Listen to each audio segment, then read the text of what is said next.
नमस्कार दोस्तों, मेरा नाम है विमल सिंह बालाजी स्टडी अड्डा में आप सभी का स्वागत है। दो नए नोटिफिकेशन है, दोनों की बात करेंगे। उससे पहले मैं आपको थोड़ा-सा समझा देता हूँ कि बात यहाँ पर किस चीज़ की हो रही है। तो बिहार शिक्षक भर्ती फेज़ 1 को लेकर के कई ऐसे अभ्यर्थी थे जिनके द्वारा ये कहा गया था कि जो कट ऑफ जा रही है उनसे उनके ज़्यादा नंबर है, फिर भी उनका सिलेक्शन नहीं हुआ है। सेम चीज़ आपको सेकंड फेज़ वाला जो अभी रिजल्ट लगातार निकल रहे हैं, उसमें भी देखने को मिल रही है कि कई ऐसे अभ्यर्थी ऐसा दावा कर रहे हैं कि उनके नंबर कट ऑफ से ज़्यादा हैं, फिर भी उनका सिलेक्शन जो है वो नहीं हुआ है। तो इस प्रकार के ही जो माँग थी वो फर्स्ट फेज़ की वैकेंसी में हो रही थी, इसलिए आयोग ने क्या किया था, एक पोर्टल के माध्यम से उन सभी अभ्यर्थियों से शपथ पत्र के माध्यम से आवेदन माँगे थे कि आपके अगर ऐसे नंबर हैं, आप एक शपथ पत्र के माध्यम से आवेदन कर सकते हैं। तो जो भी अभ्यर्थी थे, उन्हीं के संदर्भ में फर्स्ट फेज़ की वैकेंसी को लेकर के नोटिस जारी हुआ है। ध्यान दीजिएगा, सेकंड फेज़ में भी कई ऐसे अभ्यर्थी माँग कर रहे हैं, तो जो भी आप माँग कर रहे हैं, वो आपके जो नंबर हैं, आप जो ओएमआर शीट जारी होगी, उससे आप मिला करके ही आप इस प्रकार की जो माँग है या इस प्रकार के पोर्टल पर जो आवेदन माँगे जा रहे थे, उसमें आप तभी आवेदन करें जब आप पूरी तरीके से श्योर हों। क्यों मैं ऐसा कह रहा हूँ, वो इस नोटिफ़िकेशन में आपको समझ में आएगा। विद्यालय अध्यापक नियुक्ति प्रतियोगिता परीक्षा टीआरई 1 के विद्यालय अध्यापक नियुक्ति प्रतियोगिता परीक्षा के परीक्षाफल जब प्रकाशन हुआ था, उसके उपरांत कुछ ऐसे अभ्यर्थी थे जिनके द्वारा दूरभाष पर और आयोग में व्यक्तिगत रूप से संपर्क कर ये बताया गया कि जो प्रकाशित परीक्षाफल है उसके कट ऑफ से उनका प्राप्तांक अधिक होने के बाद भी उनका नाम या अनुक्रमांक चयन सूची में जो है वो नहीं हो रहा है, नहीं दिखा रहा है। तो आयोग ने संज्ञान में इस तरह के मामले आने के उपरांत आयोग ने आवश्यक सूचना के माध्यम से ग्रीवेंस पोर्टल क्रिएट जो है वो किया था। इसको लेकर के मैंने जानकारी भी आपको दी थी कि इसको पुनः भी खोला गया था। तो ये जो पोर्टल था वो दिनांक 29/10/2023 से 12/11/2023 तक ऐसे अभ्यर्थियों से शपथ पत्र या साक्ष्य के साथ ऑनलाइन आपत्ति की मांग की गई थी और निर्धारित अवधि तक कुल 1756 ऐसे अभ्यर्थी थे जिनके द्वारा ऑनलाइन आपत्ति आवेदन पत्र आयोग में प्राप्त जो है वो हुआ है। तो इन 1756 अभ्यर्थियों में से जांच के बाद ये पाया गया कि 741 आवेदन जो थे वो बिना शपथ पत्र के माध्यम से थे, जबकि उसमें शपथ पत्र के साथ ही मांगा गई थी आपत्ति। आयोग के द्वारा जो सूचना थी उसमें स्पष्ट रूप से उल्लेख किया गया था कि जिन अभ्यर्थियों का आयोग के द्वारा प्रकाशित परीक्षा फल पर यदि आपत्ति है तो शपथ पत्र और साक्ष्य के साथ अपना आपत्ति दर्ज करें। आयोग के आदेश की अवहेलना करते हुए कुल 741 अभ्यर्थी थे जिनके द्वारा बिना शपथ पत्र के ही अपनी आपत्ति दर्ज कराई गई थी। आयोग इसे गंभीरता से लेते हुए ऐसे सभी अभ्यर्थियों से स्पष्टीकरण की मांग भी की गई थी, जो कि मैंने बताया था कि ग्रीवेंस पोर्टल फिर से खोला गया है। तो एक लास्ट चांस भी दिया गया था। निर्धारित तिथि 30/11/2023 तक कुल 171 अभ्यर्थियों के द्वारा अपना स्पष्टीकरण आयोग को समर्पित भी किया गया। ऐसे अभ्यर्थी जो निर्धारित अवधि तक अपने बचाव में अपना स्पष्टीकरण प्रस्तुत नहीं किया है, उन 413 जो पूर्व में समर्पित किए गए शपथ पत्र और जो प्रतिरूप अनुक्रमांक उसको छोड़कर ऐसे अभ्यर्थियों का यहाँ पर रोल नंबर दिया गया है।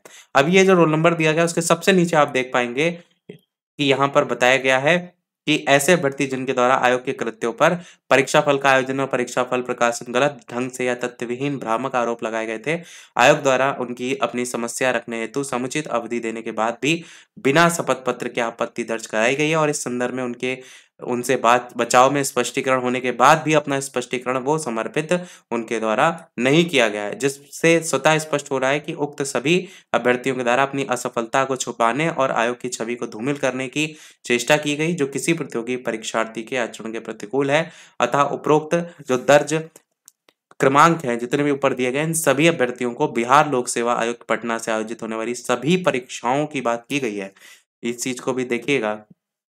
बीपीएससी जितनी भी परीक्षाएँ करेगा, उस सभी में अगले 3 वर्षों के लिए 31/12/2026 तक जो है वो प्रतिबंधित कर दिया गया है, डिबार जो है वो कर दिया गया है। तो ये एक बड़ा कदम उठाया गया है। ये नोटिफ़िकेशन आप देखेंगे तो कल आपका जारी हुआ था।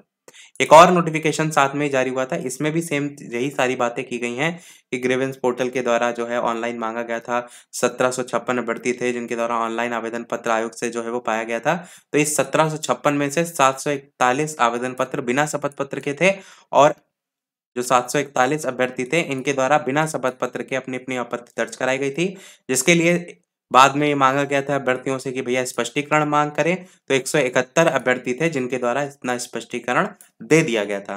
तो इसमें इनके द्वारा जिन्होंने स्पष्टीकरण दिया था, उनके द्वारा ये उल्लेख किया गया था कि मुझसे अनजाने में गलती हो गई है, परीक्षा में अनुत्तीर्ण होने के कारण अत्यधिक दबाव या घबराहट में शपथ पत्र नहीं दे सका हूँ, भूलवश शपथ पत्र अपलोड नहीं कर सका आदि इस तरीके के स्पष्टीकरण इन 171 अभ्यर्थियों ने दिए थे। तो ऐसे सभी अभ्यर्थी जिनके द्वारा शपथ पत्र के साथ आपत्ति दिया गया था और उनकी आपत्ति के आलोक में जांच की गई। जांच में ये पाया गया कि अभ्यर्थियों के द्वारा विज्ञापन में दिए गए निर्देश और अधिसूचना जो यहाँ पर दी गई है, इसमें प्रतियोगी परीक्षाओं में उत्तीर्ण होने हेतु आरक्षित कोटिवार अर्हतांक लाना अनिवार्य है। अब यहाँ पर उनको जवाब दिया गया है, उन अभ्यर्थियों को जवाब दिया गया है जिन्होंने शपथ पत्र के साथ आपत्ति दर्ज कराई थी।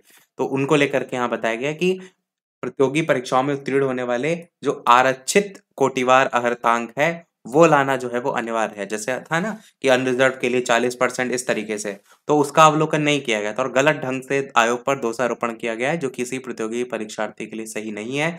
वैसे 741 अभ्यर्थी हैं, जिनमें से पूर्व में समर्पित किए गए शपथ पत्र और जो प्रतिरूप अनुक्रमांक उनको छोड़ करके 171 अभ्यर्थी थे, जिनके द्वारा अपनी गलती को मानते हुए स्पष्टीकरण से मुक्त करने का अनुरोध किया गया था। उनके रोल नंबर यहाँ दिए गए हैं।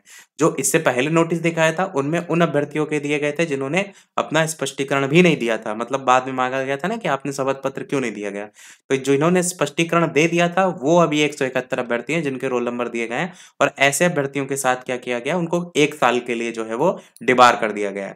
तो जिन्होंने अपना स्पष्टीकरण दे दिया है, उनको 1 साल के लिए डिबार किया गया है। जिन्होंने नहीं दिया है, उनको 3 साल के लिए डिबार किया गया है। बाकी वही सारी चीजें यहाँ पर भी लिखी हुई हैं। तो ये नोटिफिकेशन इसलिए था कि क्योंकि इस सेकंड फेज की वैकेंसी में भी कई अभ्यर्थियों के द्वारा ये दावा किया जा रहा है कि उनके कट ऑफ से ज्यादा नंबर हैं। तो कुल मिलाकर के अगर हैं आप पूरी तरीके से श्योर, तभी आप इस प्रकार की जो आपत्ति है वो दर्ज कराइएगा।